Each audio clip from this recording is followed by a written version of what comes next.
All right, let's see. All right, cool. So welcome. This is the Albertsons Company's Introduction and Training. My name is Logan Hoshiko, and I'm the lead trainer for this project. So please, if you have any questions, ask them. If you have any questions while you're in the field, please go ahead and ask them. We will go over the platform to ask your questions and everything like that during this. But please, if you have any questions, please interrupt me at any point. So this is the Albertsons program. The Albertsons companies are headquartered in Phoenix. And just so you guys know, I didn't know this before we started doing this, but Albertsons owns a lot of stores across the country, which is why we're doing this. So they own Safeways, Vons, Jewel Osco, all the things on this list here. They own all of them, which is why they have 2,300 stores.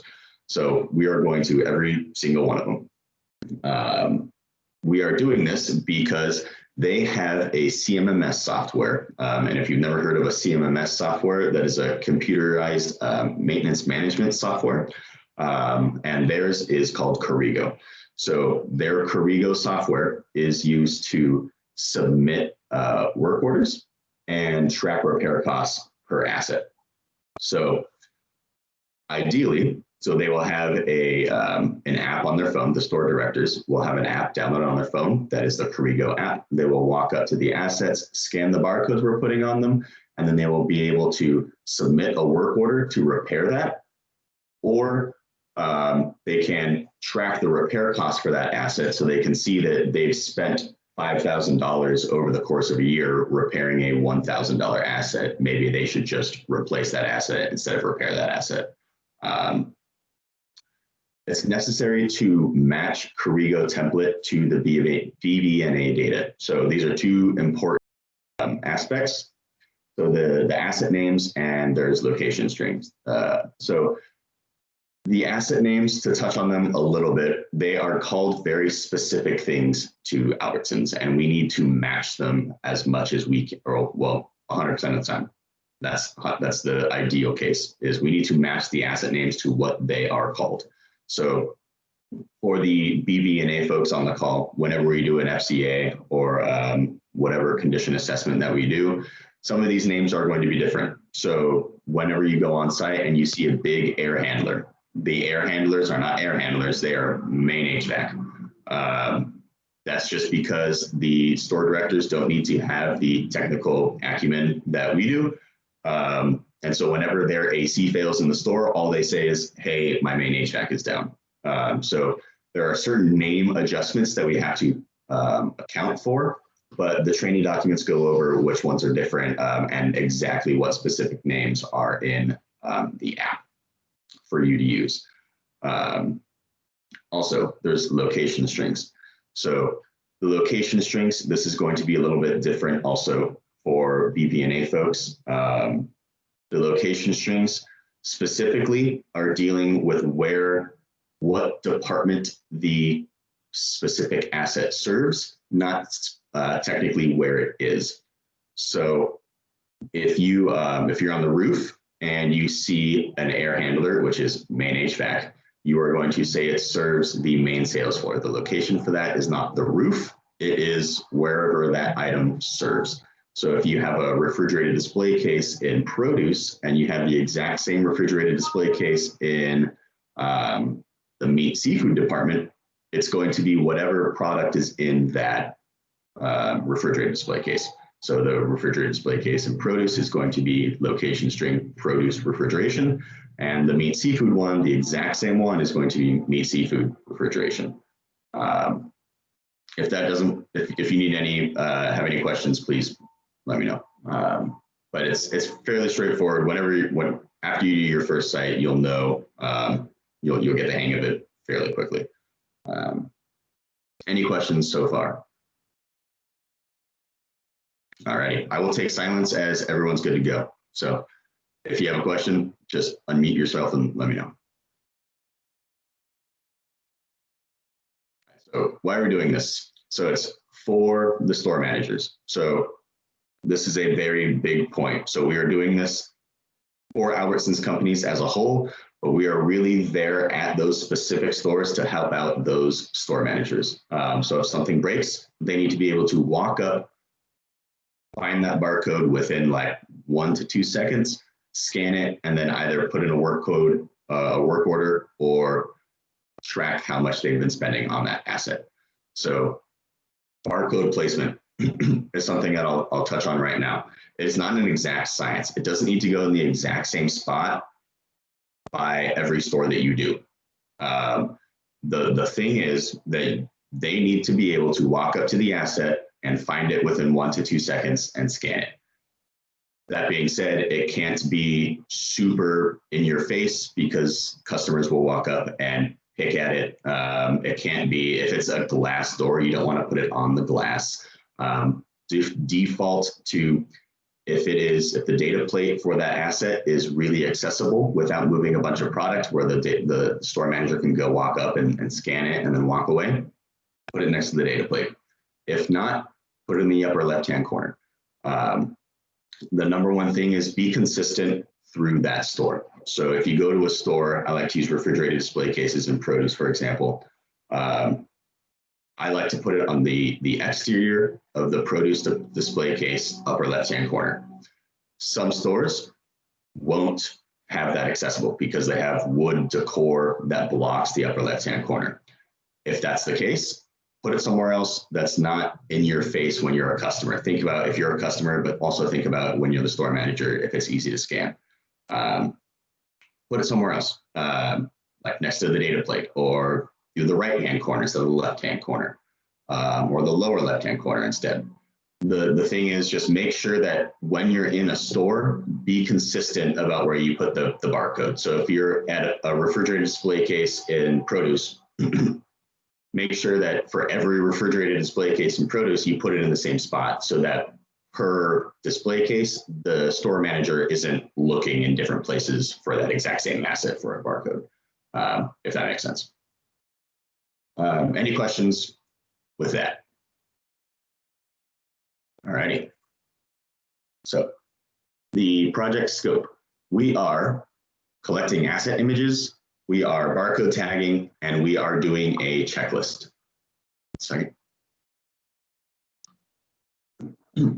So collecting the asset images, there are 3 images that we need per asset minimum. We need an overview of that asset. So an overview shot, your best beauty shot of that asset if you're going to sell it on eBay kind of thing. Make sure it takes up the whole frame. Get like a 2 steps back, 1 over to the left, field goal kind of method. Just take a good beauty shot, orthogonal if you can, of that asset. We also need a photo of the data plate, and we need a photo of your barcode placed on the asset. So overview photo, beauty photo, your data plate photo, that has to be nice and legible. You need to be able to read the make, model, serial, and manufacture date if it's posted of that asset. And then your photo of the barcode placed on the asset. The photo of the barcode placed on the asset is just so when you scan it, if you accidentally scan the wrong thing, or we, for some reason, lose that scanned barcode, we need to be able to go back in and manually type it in and have those barcodes be legible. So very important, 3 things we need to get: overview photo, data plate photo, photo of the barcode. The next is barcode tagging. So we are going to be placing barcodes on the asset, on every asset that we scan. So every asset we capture gets a barcode. Please make sure that before you leave the store, there is a way to sort through which ones you've scanned and not scanned. So if you have not scanned something, please make sure you go back and scan it before you leave. But we are barcode tagging the assets. Last thing we're doing is a checklist. So the checklist is very easy. If you're spending 30, 45 minutes on it, you've been doing it for too long. It's just a very simple, what material is the roof? What's the condition of the parking lot? It's built into the app. All you have to do is fill out those questions, take pictures, and you're done. It's a very simple checklist, but if you're in a pair, one person needs to do it, not both of you guys, just one person, so you can figure out if you're in the same team per week. So if you're in the same team Monday, Tuesday, Wednesday, Friday, you can switch off who does the checklist. Just one person needs to do it. And then on-site conditions and schedule. So our schedule right now is 1 p.m. to 10 p.m. on-site. The 10 p.m. is just kind of a loose end gap or endpoint. It's whenever you finish. If you finish before then, that's awesome.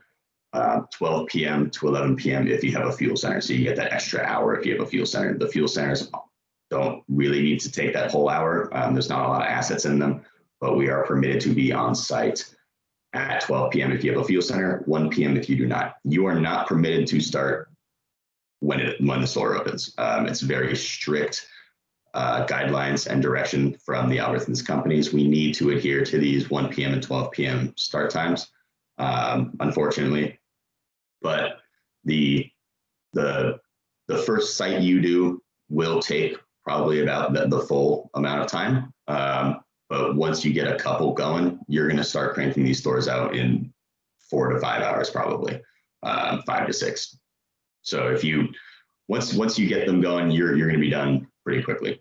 And then lastly, the physical demands of the job.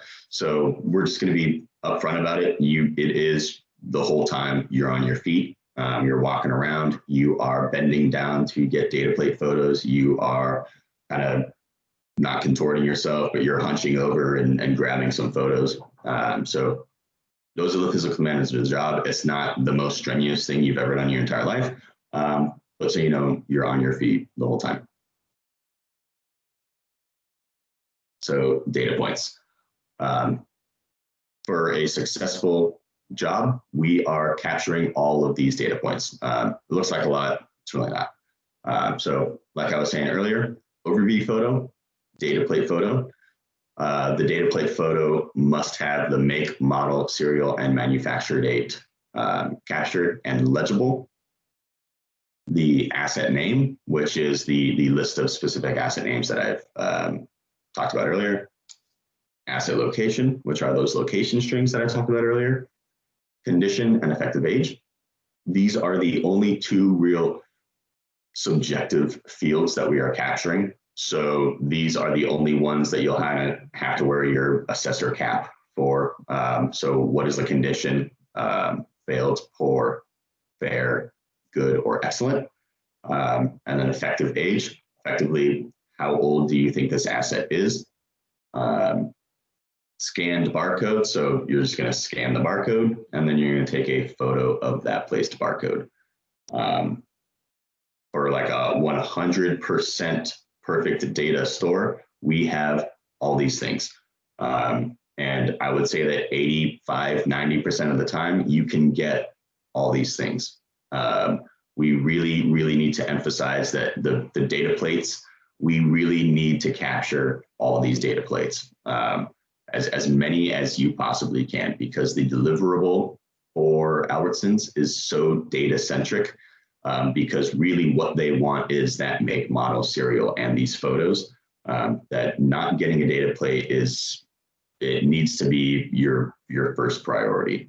Please don't walk away from an asset saying that you couldn't find one without looking around that asset for a few minutes, making sure that it is absolutely not there or completely inaccessible.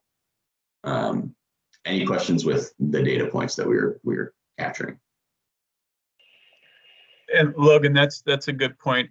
When you're at that case or refrigerator reach-in cooler, if you cannot find it, please send a message at that point and say, hey, this is what I'm looking at. I cannot find a data plate. There are very, very few of these items that we cannot find it or haven't found them on. So we can be a tool to help you out and say, hey, look here, go here.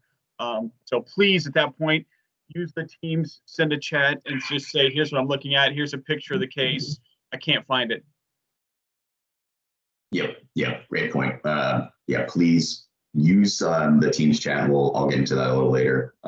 Please use that, utilize that as much as you can. We are here to help you.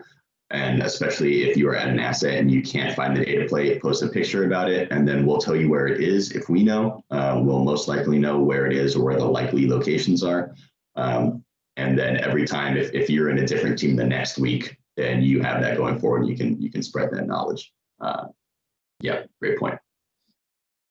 Any other questions with the data points? All righty.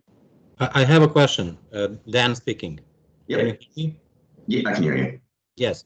So if a data plate is so illegible, or it's torn, or is twisted, or curled, or whatever, Yep. What's happening in this case? Yes, great question. So if it is illegible, so for example, the package AC, the package units on the roof, a lot of times for the train units, if it's in the sun the entire time, it's illegible, you can't read it. If that is the case, if it's torn, illegible, still take a picture of it, because not only does that that's proof of, hey, it's illegible. It was here and I found it, but it's illegible. So please take a picture of it. Still, if it is an instance like on the roof with package units, like it is a lot of the times, it's when you take a picture of it, you can't read it, but when you're standing right in front of it and you kind of tilt your head and the sun hits it the right kind of way, or your flashlight hits it the right kind of way, and then you can read it, please take a couple seconds, just take that 20 seconds to say what physically type out manually the make, model, serial. But if it is completely illegible, if it's torn, if it's curled, just still take a picture of it, because then we know, like, oh, okay, he found it, but it's illegible or curled. Yeah, great question. All righty. So we'll keep going with the condition and the estimated age. So conditions: excellent, good, fair, or failed. Failed, the item is no longer working. So even if you are on the roof and you see an exhaust fan that says failed or not in use, please still capture that, because if they decide to use it someday or put it back in service, that is an asset that we want to capture. So even if you're in the back room and you find a refrigerated display case section that is not doing anything, they're just using it for like dry storage, please still capture it, because if they decide to put it back in service, they will want to track that. You have poor, it's unreliable, partially not working, significantly aged. Fair, this is going to be 90% of your assets. Fair is totally fine. Even if it's 30 years old but it's well maintained, it can be fair. Conversely, if it was made in 2020 and it looks like it's been through a hurricane, it can be fair. Good, and then excellent. So excellent is, please reserve excellent for something that you know is in pristine condition. It's stamped 2020. It was just put in, just out of the box. There's still that little plastic you have to peel off. Excellent. Estimated age. So unless it's explicitly known, so unless it is stamped 2020, please put in your best guess of estimated age. If you walk up to a unit and you say, oh, that looks like it's 15 years old, but then you look at the data plate and it says it is manufactured in 1993, put the actual age. So unless it's explicitly stamped, put what you think, what is your best guess. If it is explicitly stamped and what is the manufacture date, please put the manufacturer age. What Albertsons is using this for is to determine if their products are still in warranty. So if you know the age, put the age, because then they know if it's in warranty or not. If it is not explicitly stamped, put your best guess, and then they will get an idea of maybe it's warranty, maybe it's not. Any questions with condition or estimated age? All right. So successful data, not to pound this in, but 100% successful data capture is 8 data points. That is the overview photo, the data plate photo, the make, model, serial, the age, the condition, the name, the location, the barcode, and the barcode photo. So 100% successful data has those 8 data points. Your 3 photos minimum requirement, like I spoke about earlier, is your overview photo, your data plate photo, and your barcode photo. Always double check before leaving an asset that you have scanned your barcode. You have all these data points. We 100% understand.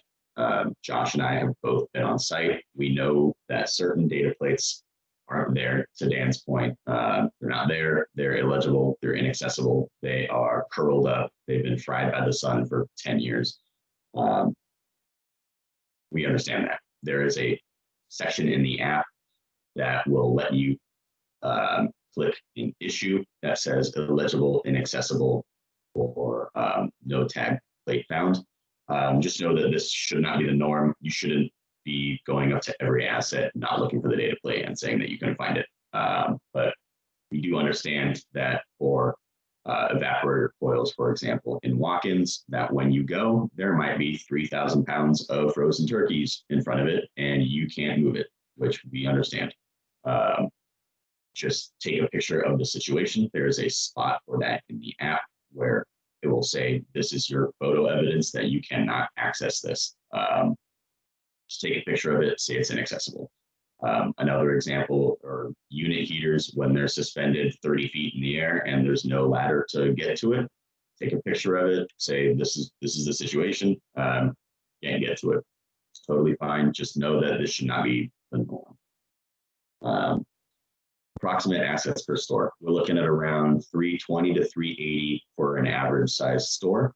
It might sound like a lot. Just know that you will be there with a partner, or you'll have 2 days to do the job if you're solo. But when typical case is you are there with a partner, so divide that by 2, and then all the assets are mostly just right next to each other. So you're just going down a line of refrigerated display case, refrigerated display case, refrigerated display case. So 320 to 380 assets per store. If you are leaving the store and you see that you have 150 assets and you're there solo, you probably missed something. Or if you are there at the end of the day and you regroup with your partner and both of your asset numbers added together is 200, you know that you probably missed a department. So please, 320 to 380 is what we're going for. And then photos per store, if there's 320 to 380 per store and we want 3 photos minimum, just multiply the number by 3, with the exception of we know that some are going to be illegible, inaccessible, etc. Any questions with the assets per store or the successful data points? Yes. I have a question. When you have like a suspended unit heater and you cannot physically get to the unit, where do you put the barcode? Great question. So those are what we are going to call burner barcodes. There is a document for the training, in the training that talks about these in the barcode placement document. But the burner barcode concept is if you can't get to it, you can't put a barcode on it. You're going to scan it in your hand. You're going to take a picture of it in your hand so we can still read the numbers. You're going to fold it and then throw it away at your hotel or wherever you're staying. The purpose being that they still want a barcode associated with that asset, but we can't get to it. So they can still have that. And then when we send them at the end a document of duplicate barcodes that will be included on there. So duplicate barcodes are ones that are just kind of a pain for the store manager to get to. They are already predefined in your asset, but you have the ability to define them if there's one that is kind of a pain to get to. That's not a typical asset that's hard to get to. But the general idea for duplicate barcodes is like anything on the roof, for example, where the store manager knows that it's broken, but it would be kind of a pain for them to go up the roof hatch and get it, go on the roof, come back down and scan it there. they're going to get a PDF of duplicate barcodes to just have on their desk where they can scan it from their desk and then put in a work order for it. So for Alan's point, for the assets that we assign burner barcodes to, you're going to scan it in your hand. You're going to take a picture of it in your hand so you can read the barcode still. You're going to fold it and put it in your pocket, and then the store director will get a duplicate of that. And again, take that barcode, fold it, crease it, bend it, do whatever you got to do, put it somewhere else, because we're finding that barcode's being, you put it in your pocket and then you get down to a different place in the store an hour later and you put it on something else. And now we get two barcodes for the same thing. Yep. Yep. Absolutely. Good point. Yep. I think there was another question. Yeah, sorry, I have a question. Yep. So, on the roof, are we taking the barcodes or putting barcodes on the AC units themselves, or? Yes. Okay, cool. Yep. Yeah, we're putting them on the AC units themselves. So like I said earlier, everything has a kind of very specific name for Albertsons. Exhaust fans are still exhaust fans. Main HVAC are those large air handlers. They still have condensing units, makeup air units, evaporative coolers, but we were still putting barcodes on those assets. The other one that's kind of strange up there is just a general roof asset. That asset is just an overall beauty photo of the roof, and then the barcode goes on the hatch.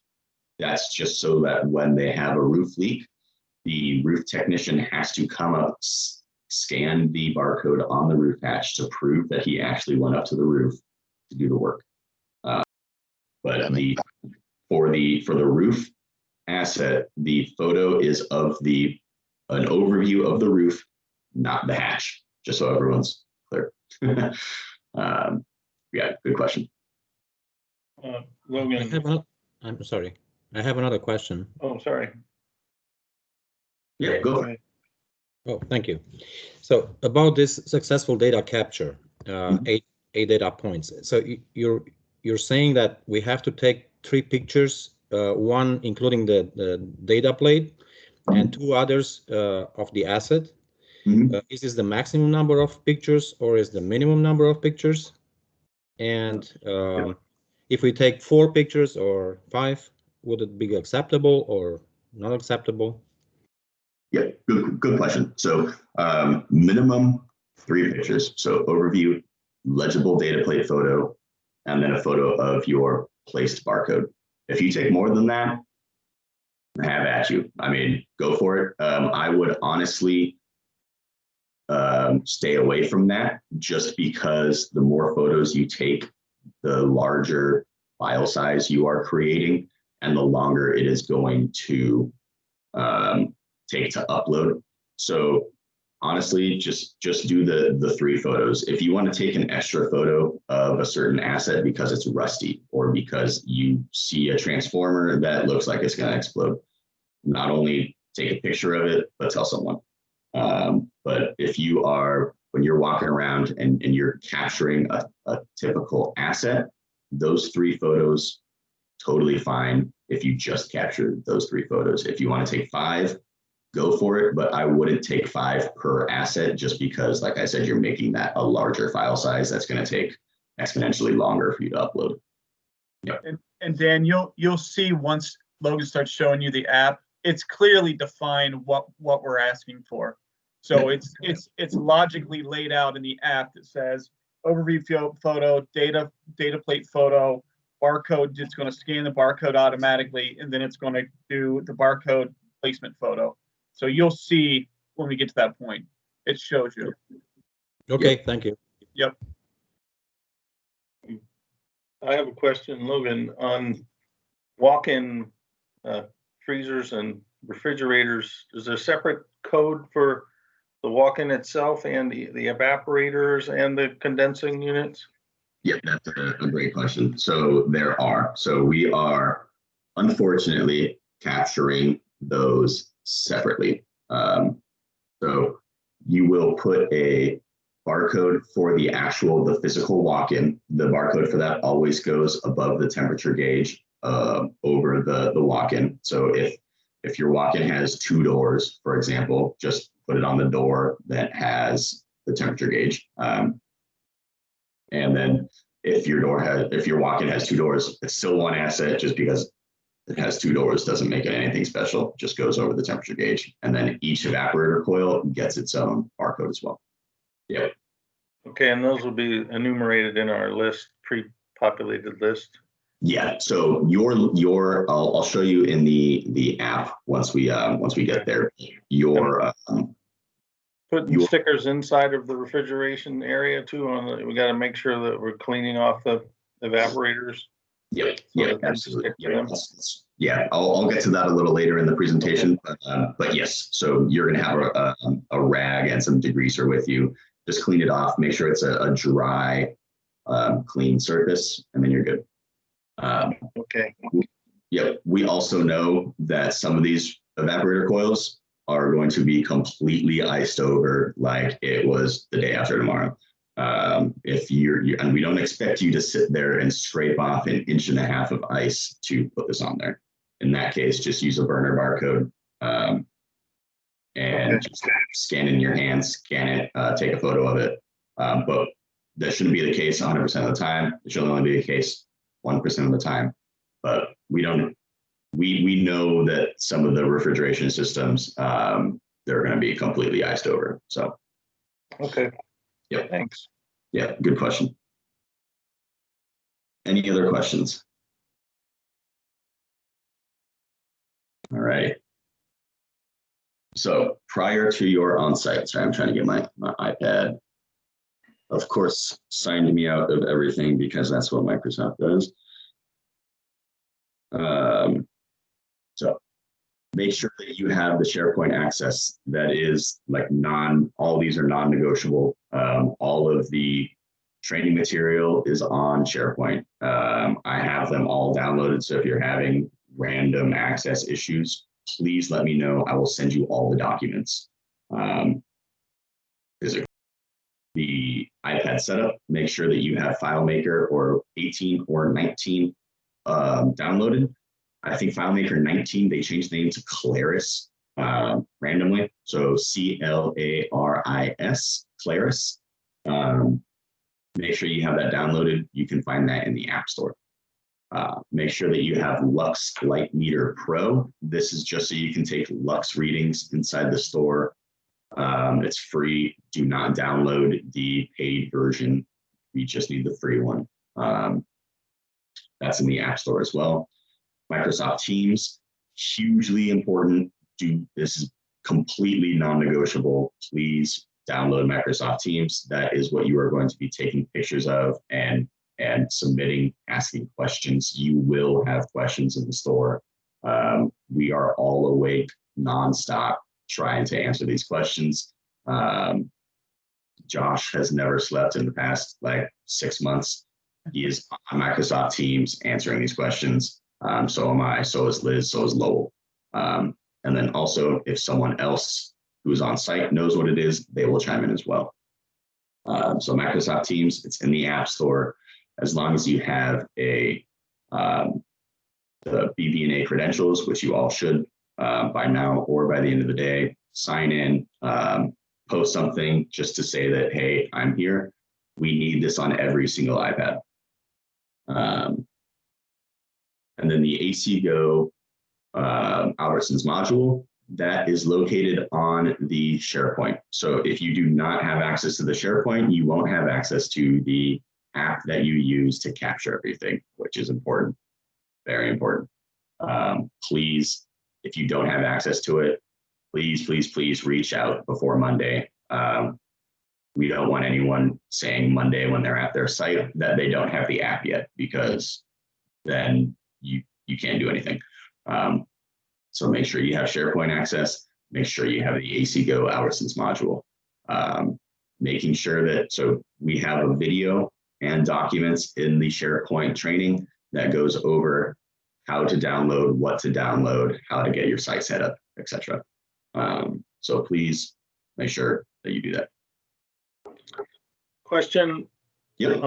The light meter program, what is that? Yes. Yes. What you said, I'm sorry.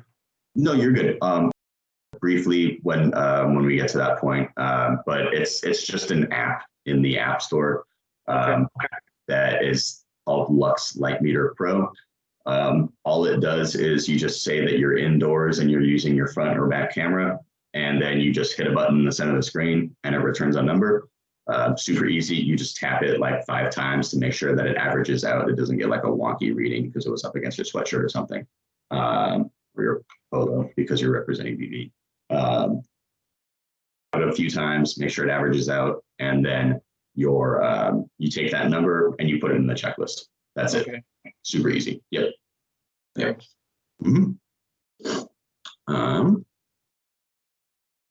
Any questions with this stuff? All right.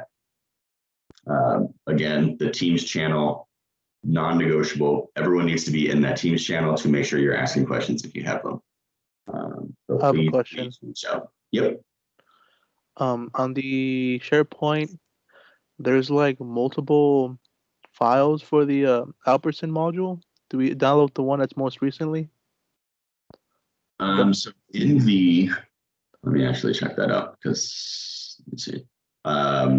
In the AC Go file, it should be the one that says AC Go file. Any of them that you download, when you try to open it, will automatically open to the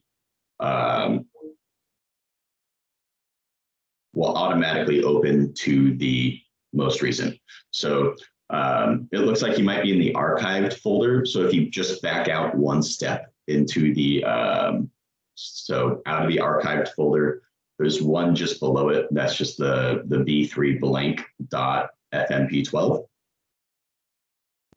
If you download that and open it in FileMaker, when you download FileMaker, that will automatically update to the most recent. Good question. So FileMaker is also on SharePoint. FileMaker you need to get from the App Store. Yep. Okay. Yep. Yeah, good question. FileMaker is the app that houses our app. So it's kind of like the whatever. We need to have that app in order to use our app kind of thing. Yep. All right. So prior to on-site, please complete the required training. That's everything on the SharePoint. That's videos to watch, safety video that is 100% non-negotiable. You have to watch it. And then a bunch of documents to read. Yeah, Gary?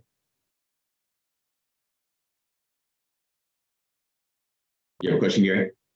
Sorry, I saw you raise your hand. And you're muted if you're speaking. Just make sure you unmute yourself.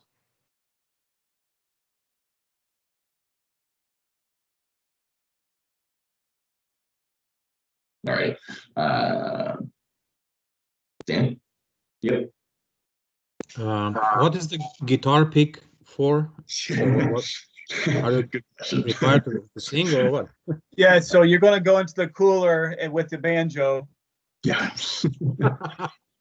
Okay. Yeah, good question. I'll get to that in a second. So there are supplies that you need to bring with you. So you have your barcodes. Those will be supplied to you. So someone in your oh, Gary, do you have a question? Right, I saw you just. All right, can you hear me now? Yep, I can hear you now. All right, yeah, I had my microphone off. Question on FileMaker. You mentioned Claris. I Yes. have FileMaker Go, and I'm having issues downloading the program that we need to use. It's saying it cannot open. Should I bring that up here or should I talk to somebody else about that? I will, I'll get with you just after this. Okay. And I'll have you share your screen and we'll work it out. All right, sounds good. Thank you. Yeah, of course.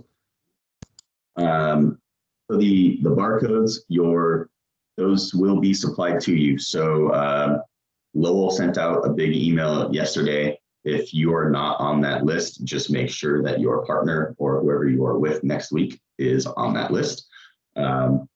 If you are going through the stores and you realize that you are going to run out of barcodes, please email Lowell immediately and he will get you barcodes. Or someone in the area, if we have multiple teams in that area, we'll try to get you guys to connect and hand off some barcodes. Those will be supplied. You don't have to purchase those. Degreaser. Logan, Yep, go for it. I'm going to interrupt you again. If you do not have barcodes, you are worthless on site. So if you don't have barcodes, there's not like, oh, I did the store, but I just didn't take any barcode pictures or didn't have any barcodes to put on. So we can't emphasize that enough. You must have barcodes. If not, we'll figure out how to get them to you, whether it's someone driving them from a different location, whatever. So just wanted to reemphasize. Yes, yeah, we will personally fly you barcodes if you do not have barcodes. So please reach out if you don't have barcodes. That is the entire reason we are on site, because the store manager needs to walk up to an asset and scan it. So if you don't have barcodes, if you feel like you're going to run out of barcodes by the end of the week, please reach out. Like I said earlier, we're expecting around 320 to 380 assets per store. So if you don't have any, each ream of barcodes, each sleeve of barcodes is 360. This is another good point. Thank you for reminding me. So each sleeve of barcodes is 360. If you are leaving your store and you have half your sleeve, you missed something. So just verify. The sleeve of barcodes conveniently matches how many assets are in each store. So if it's in a whole thing, then you probably missed something. But we also know that there are stores that you guys are going to that are 30,000 square feet instead of 65,000 square feet. So you're going to have less assets. If you're with a teammate and you only use half your sleeve and your teammate's using half a sleeve, totally acceptable. So you don't have to work just out of one sleeve on a store. You can work out of independent, but just rule of thumb, if you guys are working out of one sleeve, you should have one sleeve almost gone. If not, you should have both have two half sleeves gone. Yep. Yeah, great point. And these are supposed to be delivered, or we pick them up on the training day? They will be either delivered to you, or someone who you are with or is training you will bring you them. Yep. Thank you. Yep. All right. Another question that comes up a lot is, do I have to use this sleeve for certain stores? No. Whatever barcodes you have, you can use at any store. Every single barcode you are getting is completely unique, so you can use them on any store. So if you have 20 barcodes left over from one store, you can use them on the next store. It doesn't matter. Just don't use duplicate barcodes for anything. You can't use the same barcode. You can't use your burner barcode that you put in your pocket to go to the next store, because that one barcode is tied specifically to that one thing that you couldn't get to. So just make that clear. So degreaser, we need to purchase degreaser. Any alcohol-based degreaser is totally fine. You can go to Home Depot, or the link that I posted in the meeting invite, as well as the training email, has the links to the ones that are suggested. By no means do you have to buy those specific ones, because I think the degreaser thing is like 6 gallons of degreaser. You don't need that much degreaser, nor can you fly with that much degreaser. So if you have to have degreaser for those things, like the fryers that are very oily, spray those a little bit, wipe them down with your rag, let it air dry, and then put it on. The barcodes need to be affixed to a dry, clean surface. So that's what the degreaser is for.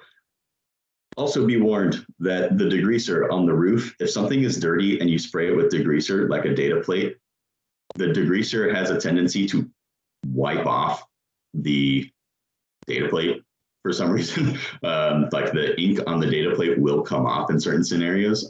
So do it if you can, but try to avoid spraying a data plate directly with the degreaser. Try to wipe it down with your rag first. And then also with your degreaser, you don't need the whole big bottle with you on site. If you can go to a store, like any store, and get the little travel size spray bottles, just pour some into there and travel with it. That'll last you the whole week and you'll be totally fine. And you can refill it over the weekend. You don't need the whole big bottle with you. Rags, so any rag that you can to wipe down the surface. If it's dirty, give it a little wipe. If you need to apply your degreaser, give it a little wipe. Magnum Sharpie. So Albertsons has done this program before with barcodes and it failed. So certain stores already have barcodes on them and they say enterprise asset management on them. Those are the ones that we are crossing off with a Sharpie.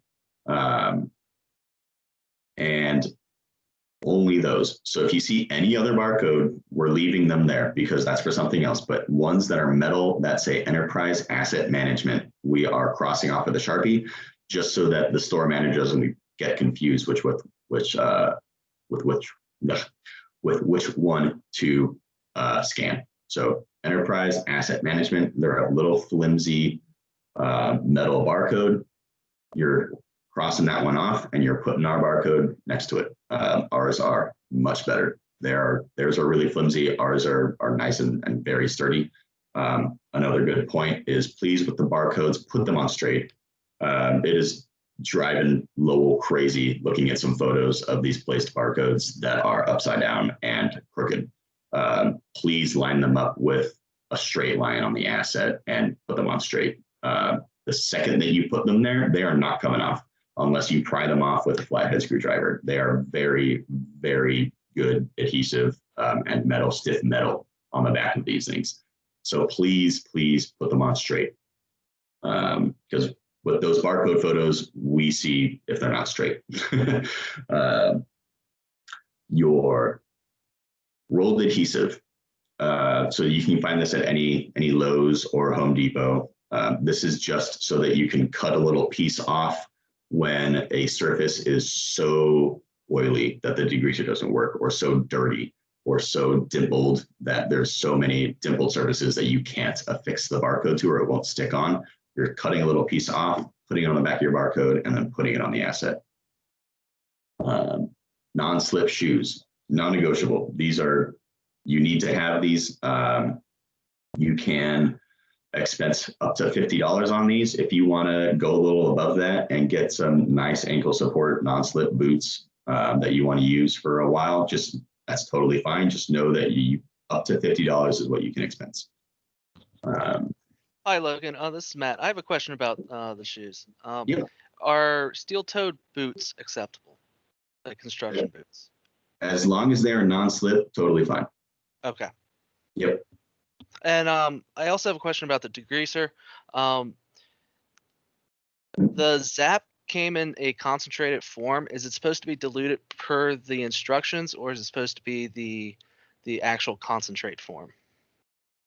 That's a new question. So it's Zep. Is that? Zep. Yeah. Sorry. Zep. You can use it just straight as is. Yep. Okay. All right, thank you. So that is a great point. So the degreaser that we have the link to is apparently sold out through like January or February. Not sure if that's because of us or because of something else, but Zep is one that people are finding most frequently in Home Depot and Lowe's that is available. That one is totally fine as long as it is alcohol based and it doesn't leave behind an oily sheen, because that completely defeats the purpose of a degreaser in my point. If it leaves behind an oily sheen, because that's hard for the barcodes to affix to. But Zep is totally fine. Yep. Non-slip shoes. Yeah, so get non-slip shoes in the deli. It's going to be slippery if they have oil. I was in one recently where their fryers always like constantly leak oil and it was very slippery. Please get non-slip shoes. Guitar pick. So to Dan's point earlier, the guitar pick is really just to put on your finger and peel off the back of the barcodes with. You look ridiculous when you're wearing it, but I wanted to hate it, honestly, but it works super well. Especially if you have short fingernails and you don't want to mess up your fingernails. If you put on your finger to peel off the barcodes, it works super well. You don't have to have it, but you can if you want. I would say the metal ones that wrap around your finger, they work super, super well. Don't get like a physical or like a literal guitar pick that you hold in your hand. Get the ones that wrap around your finger. They work very, very well. Lastly, contact your partner and meet each other at the store. So whatever your team is next week, make sure that you contact that person. You all have BVNA credentials given to you. So the typical email for BVNA is first name dot last name at bbna.com if you know another email, or reach out to me and I will give you their emails. Contact your partner. One of you needs to call the store 24 hours before you get there. That needs to happen or they will not let you in. Yeah, Mario? So will we know who our partner is when we on Monday or? Yeah, so you should have received an email, and let me know if you did not receive an email from Erica Bogner yesterday that has the schedule, where you're going, and who you're with. I have not. Okay, I will get that to you afterwards. Also, what was that name so I can flag that for my emails? Yes, Erica. So Erica with a K, and then Bogner, Boegna.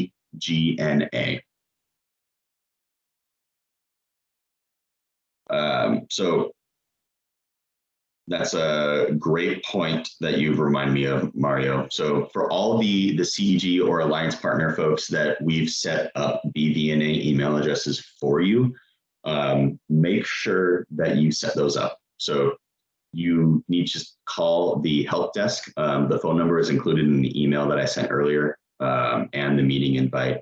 Call the help desk.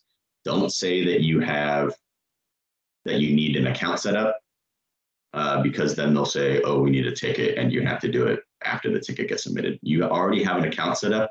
All you need to say is call the help desk and say, I need to set up my password. I already have an account. I need to set up my password. Once you do that, you will have a BVNA email address. A lot of the correspondence is going to come through that, and then your SharePoint access, your Teams access will be through that. So like for Mario, yours is first name dot last name at bvna.com. So please call the help desk, get that set up, and then you're good to go. Alrighty.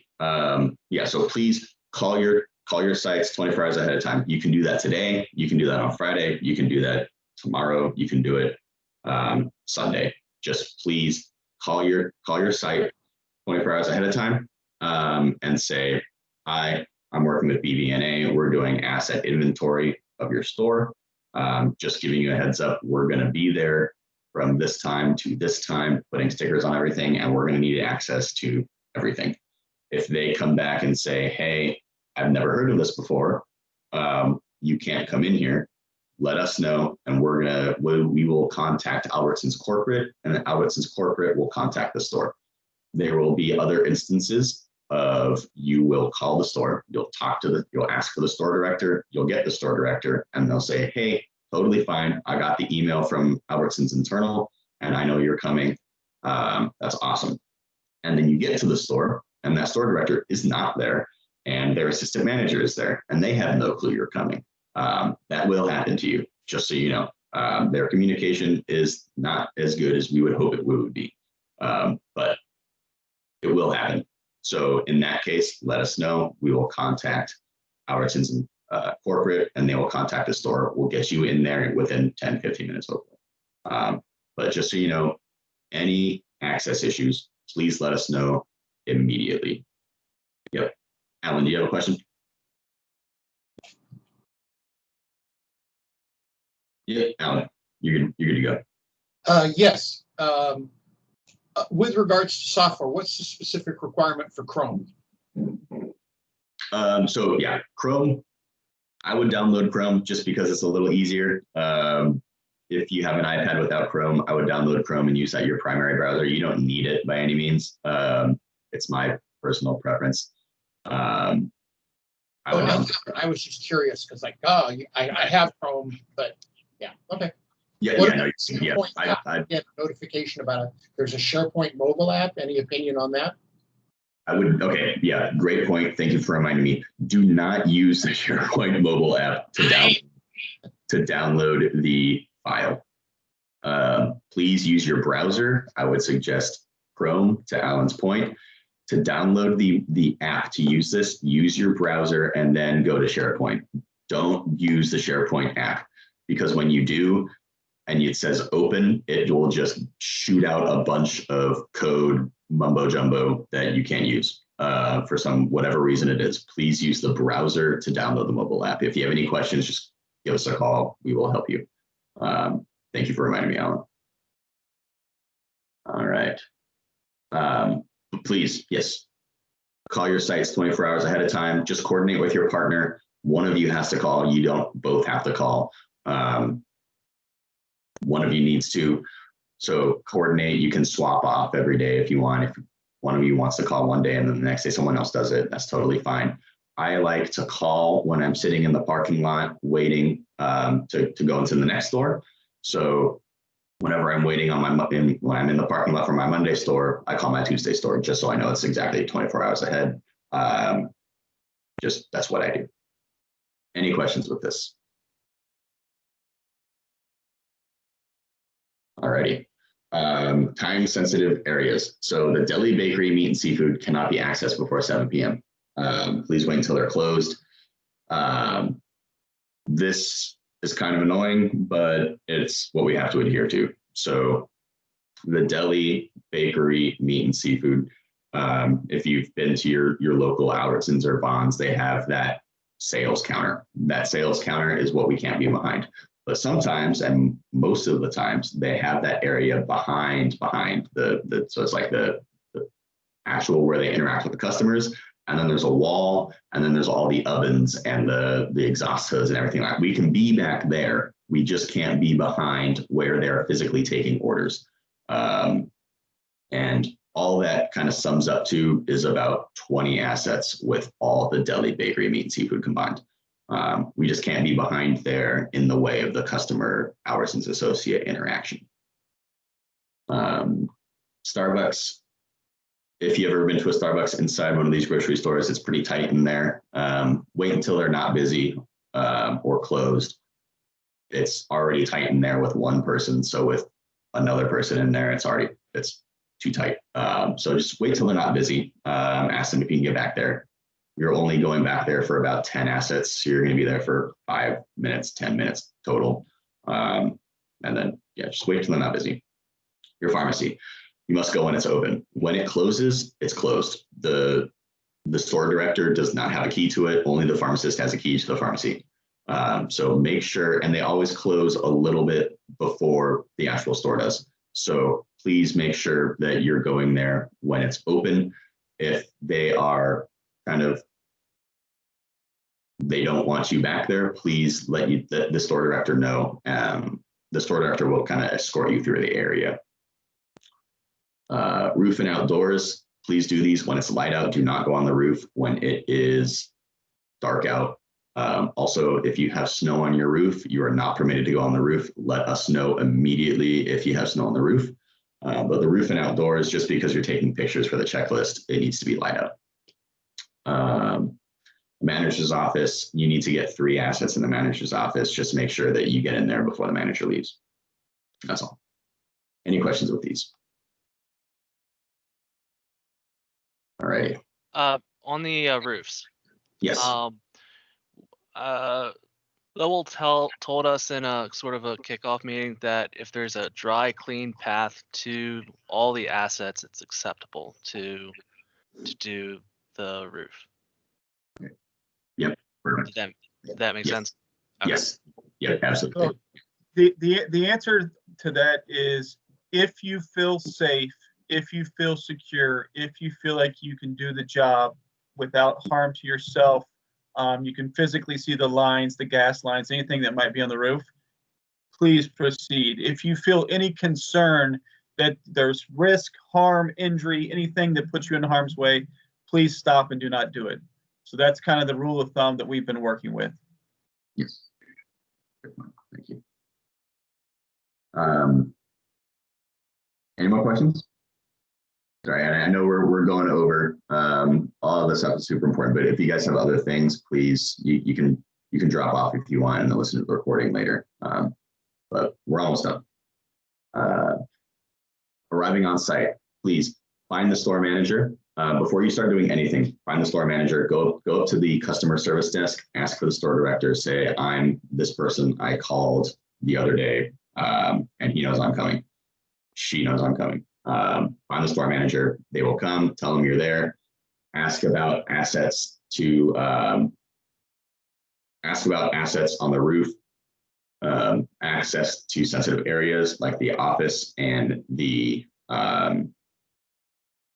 pharmacy.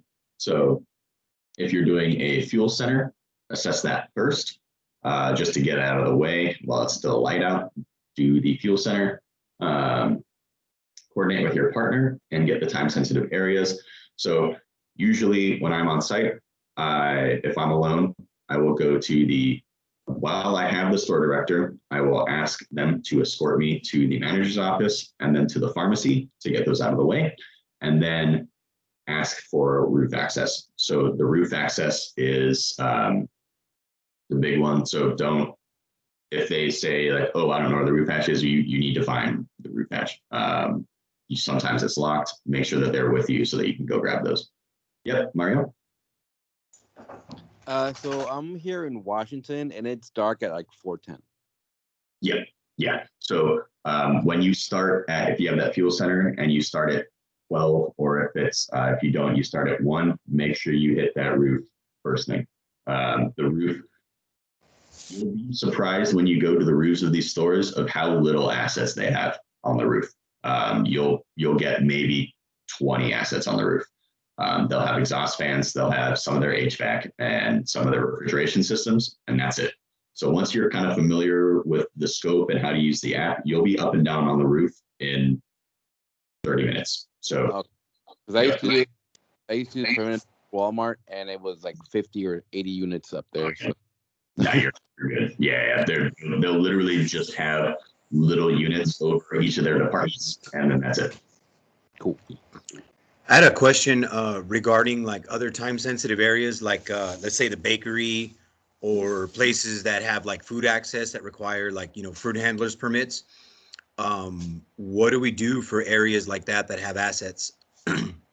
Good question. So Albertsons has told us that we don't need those permits, so we're good to go. If someone says, hey, put gloves on, or there are certain areas in the back room or the produce area or the bakery or the deli that say that you have to wear a hairnet, they always have just like a little bucket of hairnets. Just put one on while you're in there and take it off when you're out.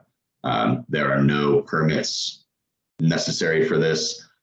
Some pharmacies have said that, hey, you need to be HIPAA certified to be in here because you're taking pictures of sensitive information. And Albertsons has informed us that all we need to do is, if we're not permitted in pharmacy for whatever reason while you're on site, please let us know. We'll get Albertsons corporate to contact them, and you should be good to go. Yeah, good question. So do manager's office and pharmacy. That will take a total of 10, 20 minutes, and then go to the roof while it's still light out. Do the parking lots and signs while it's still light out. And then you can just kind of break open into the main sales floor in the back room, and then front of store and registers. This is not the required workflow. It's just what we kind of suggest. Front of store and the registers slow down towards the end of the night, obviously. But if you're there at 3:22 and there's no one in the store for some reason, and you want to do the registers, go do the registers. Totally fine. All right, and then last thing, safety is the #1 priority. So please, to Josh's point earlier, if anything is making you uncomfortable, do not do it. If you know that you're pushing yourself way too hard, and for some reason, if it's a huge store that you got there at noon and now it's 10 p.m. and it's a 10-hour day, please, and you don't know if you're going to be able to drive back, please stop and go home. rest. Please, your safety and everyone's safety around you, please keep that in mind the entire time. Any questions with what we just went over? Logan, I have a question about the AC Go files. Are they just not available yet? I've been trying to download mine. Yes, so they are not available. So those are going to be put in on Friday just because, yeah. So yeah, good question. So those are not. There's a million of them. Yeah, they're not available right now for your stores next week, just because we want to make sure that everyone uses the latest version right now. Yeah, but once you, on Friday, at the end of the day on Friday, you'll see them all. Thanks. All right, I'm going to give a quick demo of the app really quick so you guys can see it, and then you're good to go. Sorry, I know I'm going over right now. Now that you guys have all your Turkey Day plans coming up, but real quick.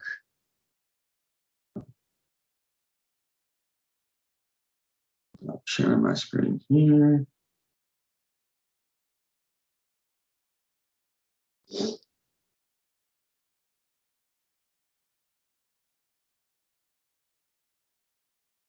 Any other questions with what we just went over? Just the one about the schedule and the email, because I never got the email as well. I will get that to you also.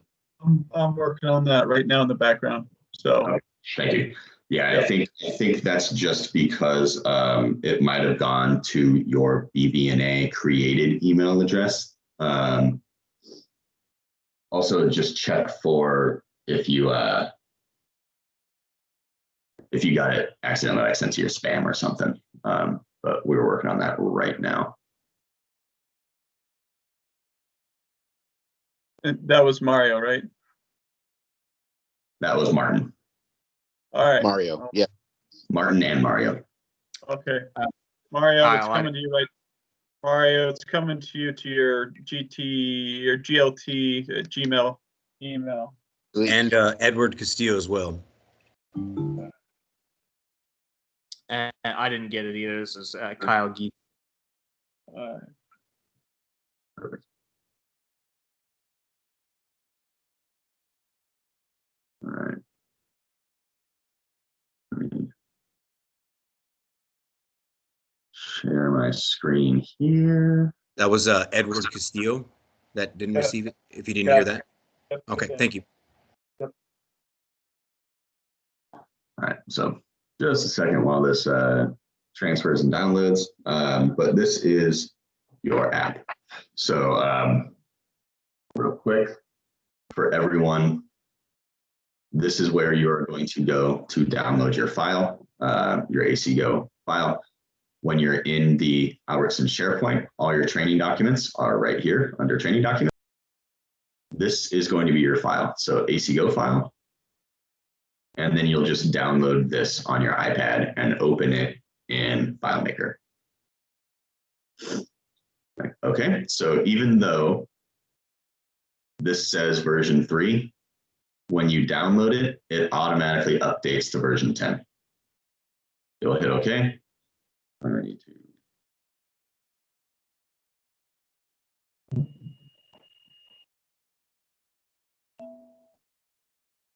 All right. And I'll put in, you put in your email here. Please make sure it is your BBNA address that we have set up. You'll make sure that your assessment date is correct. And then you'll create project. You'll hit OK. I need to clean up my desktop. Where did it go?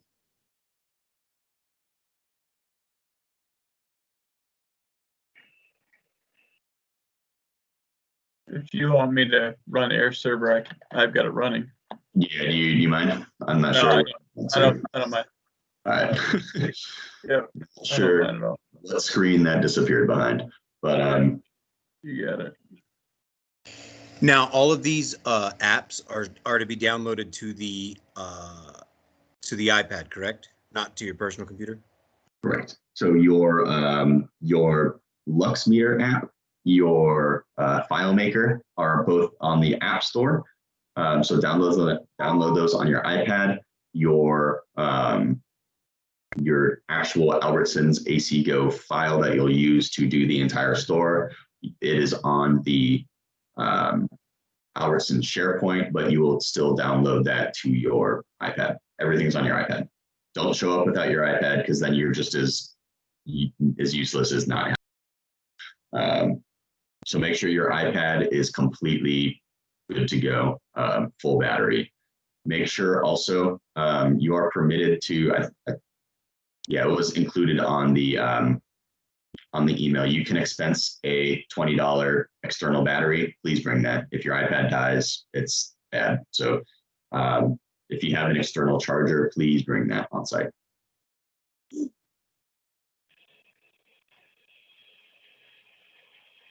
All right, so Josh is in FileMaker, and he'll click on the, so whenever you go to a site, you can only put one store per file.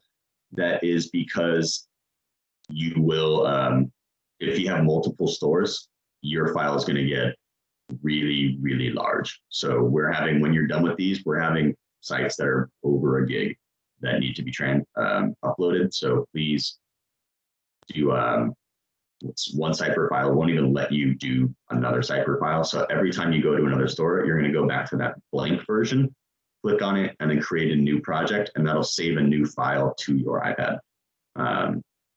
But Josh has opened the blank one, and he's adding a site, and then it is currently pulling in all the available sites from our website.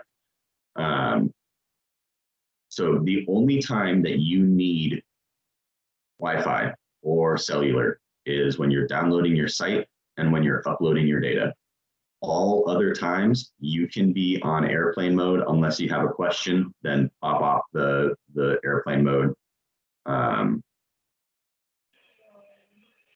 You can do 0090. That's the fake building. But all other times you can be on airplane mode to preserve your battery. Every store has Wi-Fi too, so and the internet password is usually just the store number that you're given. If it's not, you can ask the store director and they'll let you get on. Kyle, you have a question? Yeah. So if we don't have an iPad, but we have an iPhone, is that are we able to still accomplish the same work, or are we going to need to purchase an iPad? Yeah, so you need an iPad. So I believe, are you TTL or are you CEG? CEG. Okay, Ben should be working on getting you one then. I will send him an email to make sure that he's on it, and he usually always is. But I'll send him an email and I'll CC you just to make sure that you have your iPad situation squared away. Perfect. Thank you. Yep, absolutely. All right, so once you have your site, you will hit open. You will search by your store number. That is going to be on your PWPs that are shipped to you. It's also on your schedule. So you're just going to search for your store number and open it up. This is your app. So by default, it will pop in every single asset that is in the store. This is just a basic store. So this is not everything is going to be in your store. This is just one of every item in the location that it's usually in. So don't open this up and think that I have to get every single one of these. This is just, these are the typical assets in the typical store. This is not your store. So for the coils, for example, you'll have your overview photo. You click on that, it'll open up your camera, you take a photo. Same with your data plate photo, it'll open your camera, take a photo. The next one, asset name, so that's one of the data points, just make sure that's correct. The lower right-hand corner is the model name. So that is what is used for Albertsons to track that asset. So make sure that the name in the bold and the name on the bottom right are correct. They match. If you need to change anything, you can hit the little pencil and you can change the asset completely. It'll change both of them. So if we wanted to make that the roof asset, we can hit roof. If you accidentally put it in the wrong one, totally fine. You can hit roof. Now it's the roof. Now the location is the next one, and it is highlighted red because that's not correct, because the roof is not in bakery refrigeration. You can hit that, change it to what it should be.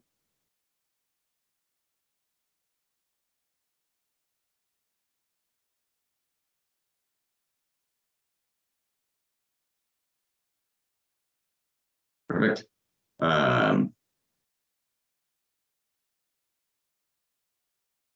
Select the location, and now it's good to go.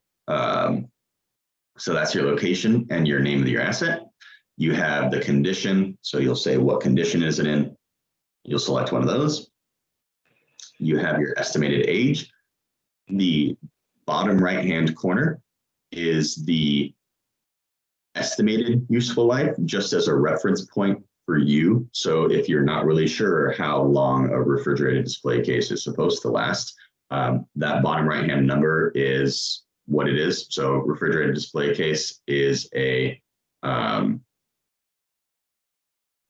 15 years, if you didn't know. So just so you have a reference of how long should it last, we put that number there.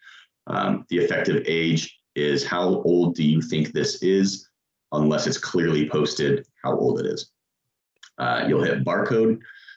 That'll automatically bring up your scanner. So you'll scan your barcode.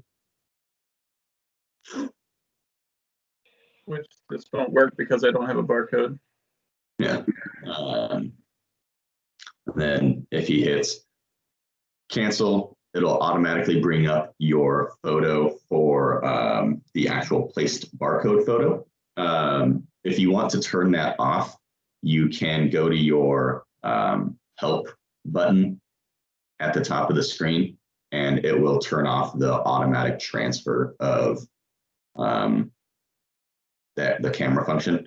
So you can, at the upper left-hand corner, if you want to turn that off, you can. I like turning it off, just so you know. But this is also where you have your reference photos.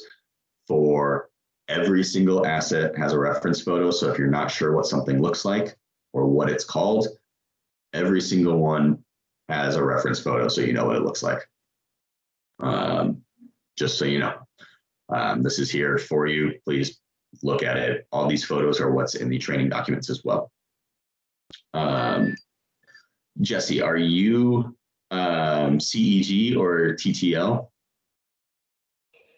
Hi, Logan. I'm not entirely sure. So I actually just caught up to date yesterday. Okay. I will send an email and CC you as well. And make sure that you're good to go. Yep. Sweet. Thank you. Yep, absolutely. So you have your barcode, your scanned barcode. You're going to take a photo of your barcode. And then the three little lines with the pencil. If you click on that, that is where you're going to also find a reference photo, and where you will put in make, model, serial if you cannot read it from your data plate photo. If your data plate photo, you can clearly read make, model, serial, then you don't have to import, you don't have to type in anything. So if you can clearly read make, model, serial, manufacturer, age from your data plate photo, you do not need to type anything in. If you are standing in the asset, like I said earlier, and you can't, when you take a photo of it, you can't read it, but when you're standing there, you can read it, please just take a second and type these in manually. Because it's so data heavy, we need to have these filled out. And yeah, here's a list. If it's not in the list, don't think like, oh, I just don't need it then. Just type it in manually. It'll happen. Yeah, so just because there's no matches found, please just type it in, and you can type it in manually. If you can't get to the asset, or it's illegible or it's inaccessible, if you hit the issues button, you can put in why you couldn't get to it. So no tag plate found, illegible, inaccessible.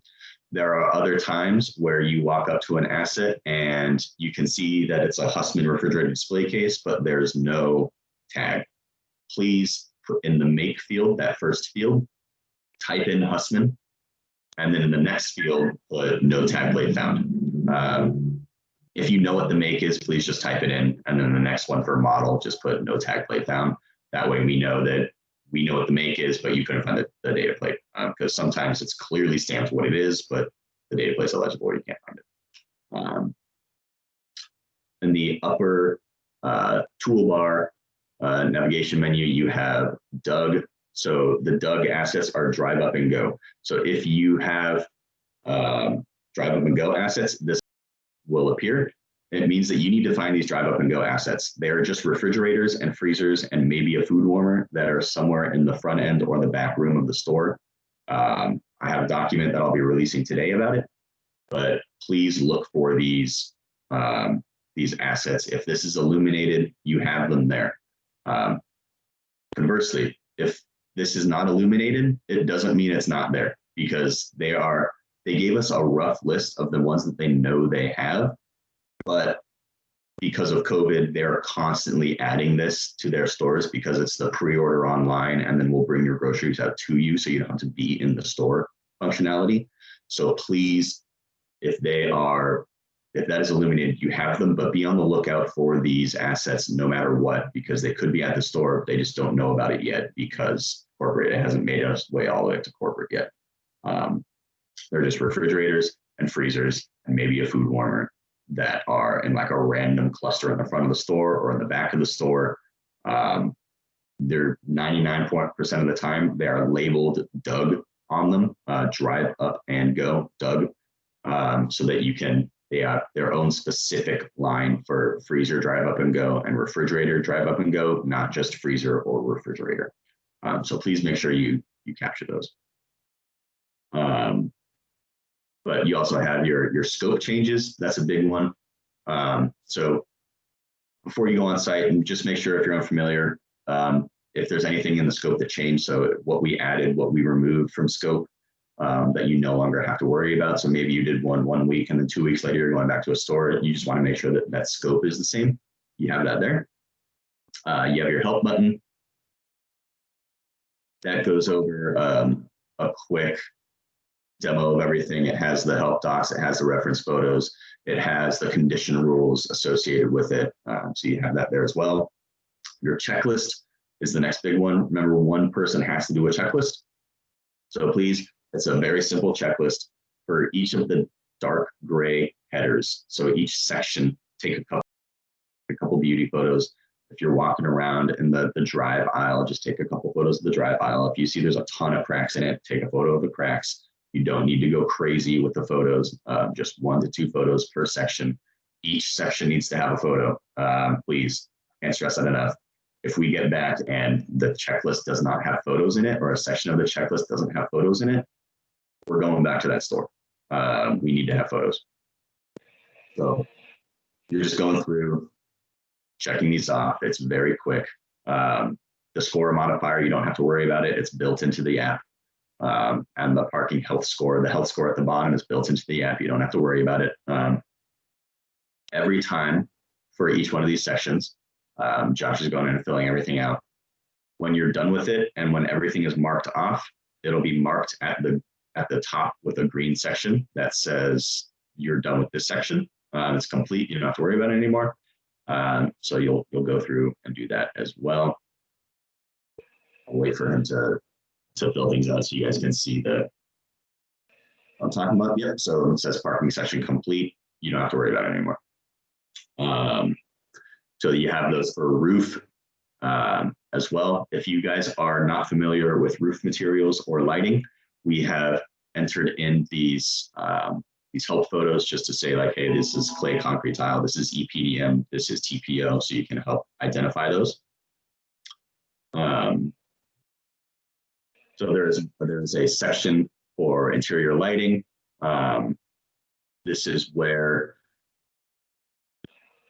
you use the Lux app. If you don't have it already, you can just hit the Lux app, get Lux app button, and it'll take you to the App Store for that exact app. But this is what it looks like. You'll just hit that little sun icon that keeps lighting up when he's hitting it. You'll get a number when it averages out. So 221, you'll take that number and you'll just type it in to where it asks you where that number is. That's it. That's all it is. It's just hitting that little button, waiting for it to average out, typing in that number. So there is one of those for every single. So you'll have your interior lighting, your restrooms, your interiors, and your exteriors. That's the checklist. Make sure you have photos. Now, yep. Go for it. Is the standard operating procedure to do that before or after the site, like on a final walkthrough, or is it at the beginning? Good question. So your roof and your parking and your exteriors, do those first. So if you're there with a partner, just say, hey, I got the checklist. You can say like, hey, you go inside and start working. I'm gonna do the checklist outside. Make sure that it's light out for those photos. Your interior lighting, restrooms, interiors, you can do those whenever you want, as long as it's done by the time you leave. But it makes great sense for the person who's going to capture all the roof assets to do the checklist, because that way you've got to go on the roof anyways and get pictures of the roof for the checklist. So you might as well just tag everything when you get up there. Yep. Great point. Yeah. So for the first couple stores, oh, sorry, go ahead. I was saying, like, now if you are working with a partner, and say you take the roof, does this file share, or like say he took the inside, or does he have to bring you the information and you have to put it inside of that checklist? Great question. So only one person do the checklist. So there is no connectivity between your iPads regarding the app. So once you download the app, everything is local to your iPad. So that's why one person needs to do the checklist, because only that one person is going to have these things. So one person needs to do the checklist in its entirety. When you're done, you're going to upload, you're going to clean up your assets. So that's one of the next ones. So you have your calculator, that's self-explanatory. You have notes, that's self-explanatory. You have clean up. Clean up, you're going to hit when you leave, and that is going to completely delete any unused assets that were preloaded in here. So right now he has 253 assets. That's the little number in parentheses next to the upper left-hand corner, fake DNU 253. That's how many assets you have in your thing, in your app. So when you hit delete unused assets, it's going to erase anything that doesn't have photos or was completely unedited. And then that number will reduce to whatever you have. At the end of the day, with your partner, when they clean up as well, add those numbers together. If that number is not over 300, you miss something, unless it's a very small store, which happens. We had a 3,000 square foot store in Alaska the other day that had like 20 assets. But that number, so when you clean up and you upload from here, that will merge your guys' files. So to your point, Edward, the only one person do the checklist at a time. Or more. It is like, yeah, absolutely. It is only one person do the checklist. Also, if you accidentally clean up for some reason while you're on site, you can hit restore on the bottom right-hand corner and bring back everything that you deleted. For whatever reason, if you deleted, you can do that. They'll bring everything back. Another big point is the QA button. I think his iPad is thinking, yeah, okay, so this will tell you, please hit the QA button before you leave. Just make sure that you have everything. This will tell you, hey, you're missing these things because these are like the big dollar items. Please put them in there. You'll hit okay. Sometimes the QAs are irrelevant because they don't have them there, but they're just there to remind you, hey, these are the big ticket items, you're missing these things. And then, of course, you have save on the upper right. The app is continually saving in the background, but the save is just like a hard save button. So it's like hitting save instead of auto save being on, kind of thing. Please, before you leave, you can sort by barcode. You have your sort on whichever one has the on the heading up. So chronological, photos, item name, location, condition, age, barcode, inventory. Hit barcode, and that'll automatically put everything that you forgot to scan at the top or the bottom. You can hit it again and it'll put it in the other place. Just make sure that you have everything scanned. If you leave a place with anything without anything scanned, then we have to put it in manually. So please just make sure that you have everything scanned. Do a quick scroll through, make sure that all your conditions are filled in, all your ages are filled in, all your barcodes are filled in, and everything has an overview photo. There should be no case, there's no case where you don't have an overview photo. Even if you can't get to it, you can still take a picture of it, just the way it is. So you know, make sure that's there. When you're all done with the day, you'll go to the hamburger menu in the upper left-hand corner. You're gonna hit Asset Calc Connect. You hit Upload. And then it's going to ask you, do you want to upload your data? And then you say yes, or upload. And then it's going to say, do you want to upload your photos? And then you're going to say upload. If you have errors, it will tell you that you have these errors. Like you've only collected one asset. This usually is not the case. Make sure you have all these kind of thing. You have these without any barcodes. Make sure you go back and scan the barcodes. But yeah, you haven't answered all the questions in the checklist. So please scroll through these, make sure you have everything. But it'll ask you to upload your data. You hit upload. It'll ask you to upload your photos. You hit upload. That will take a while. The data will take like less than 5 seconds, but the photos will take up to 40 minutes. So please, when you're uploading, have a strong internet connection or have good cellular connection. You need to either set your iPad settings to never sleep, or just what I do is when I get back to my hotel, I turn on the TV, and whenever the screen goes dark, I tap it to bring it back awake. Whenever your iPad goes to sleep, it stops the upload process. So just make sure that your iPad isn't going to sleep. After your photos upload, it'll ask you to upload your checklist. If you completed the checklist, you'll say yes. If you didn't, if you're one of the people who didn't do the checklist because your partner did, you'll say no. And then afterwards, it'll ask you to upload your file. You need to upload your file. So say yes.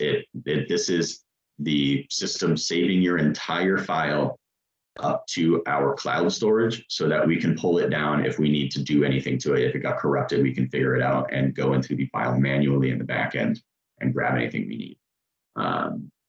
So those are the 4 uploads, and you're done. Logan, another question. I'm alone on sites in Maine here. I'm going to have 2 days at one site. Do I upload each day? Yes, please do. Okay. Yeah. So when you upload each day, the next time, so the first time you upload, it'll do everything. The next time you upload, it'll only do the additions. All right. Yep. Thank you. Yep. And I'm supposed to do a follow-up visit here in Maine on next Friday. Mm-hmm. Is that going to be, the file will have just assets that were missed or something like that in it, or? Yes, correct. Yeah, and that'll be a very short day for you. Yeah. It's a 2-hour drive, but it's a short day. Yeah. Yeah, exactly. Yeah. The drive will be longer than your visit for sure. Okay. Yep. Great. Yep. Thank you. Good question. Mm-hmm. All right. And then when you upload, we get that email that Josh just showed. So we will get that email. So if you have, you'll get it too. So it'll say, this is the assessor, this is the site, this is the photos, this is the assets. If your assets and photos don't correlate to that 1:3 or 1:2.5 ratio, we'll probably reach out to you and say, hey, we need more photos. Or, hey, we're just verifying that site only had 150 assets because you're the only person there, kind of thing. Your count of assets with no section at the bottom. If you have anything in there besides 0 or negative numbers, the negative numbers is something that's getting worked out. We're figuring it out right now. Negative numbers are okay. But if you have anything in there besides zeros, you'll get an email saying, hey, can you just clean this up and then re-upload, please? That's just so it takes less time on the TRR part, because the TRR, the reviewers are swamped as it is with everyone's files coming in. So if you have 50-something ages that you didn't fill in, they're going to reach out back to you and say, hey, can you just put these in and then re-upload real quick? So, you know. Other than that, Josh, do you have anything else or any questions? I'm super sorry that I went 40 minutes over. I'm that typical person that says, I'm not going to take too much of your time and then goes 40 minutes over the allotted amount. But any questions? The only thing I want to throw in real quick here is any of these items, for instance, walk-in cooler, you do not need to designate walk-in cooler 1, 2, 3, 4, 5, 6. The address, if you will, for these things is the barcode. So that creates a ton of work on the backside for me. If you call them walk-in cooler 1, 2, 3, 4, they'll all just say walk-in cooler. We'll know their location and address by the barcode. Yeah, good call. Especially like if you kind of think about when you go to a grocery store and there are those 2 frozen aisles that are just reach-in frozen food coolers for, like, there's 30 of them. We're not numbering those 1, 2, 3, 4, 5, 6, 7, 8. We're not doing that. So they're all just getting the same name. It makes it way easier for us. Makes it way easier for them. Same thing with check stands. Same thing with exhaust fans. Any item, we're not making them, you know, additional numbers like we might in a regular FCA that we would do on other projects. Yeah. So even to Josh's point for check stands, even though they are check stand 1 through 12, they're just check stand to us. So the barcode is the address for them. Everything's unique. Yeah, Mario? I have a quick question that probably doesn't assert to this training, but you brought it up. Regarding, let's say we go above 70 or 80 miles away from our house, is the hotel being paid by the company, or are we paying for our own hotels? I would contact Ben. I don't know the specifics for CEG. For BVNA, yes, we are getting hotels. So contact Ben. I would double check that. CC me, because I would also like to know that, just in case this question comes up again. But that's a big thing. So if you're working late into the night, please get a hotel. Don't drive back 2 hours when you're already tired from a 2-hour, an 8-hour day somewhere. Please just get a hotel. Don't put yourself in a risk where you're not going to be safe driving home. So please, if you're in a cluster and you're driving somewhere, like, get a hotel that is in the middle of that cluster. If your next site is 3 hours away, please get another hotel. Don't get into a situation where it's 10 a.m. or it's 10 p.m. and you're driving 3 hours back. So yeah, good question. Any other questions before I kind of let you guys do some of the training? Please do all the training and then email me back that spreadsheet. I'm going to release another document today it's going to take you 2 minutes to read, but it needs to go out.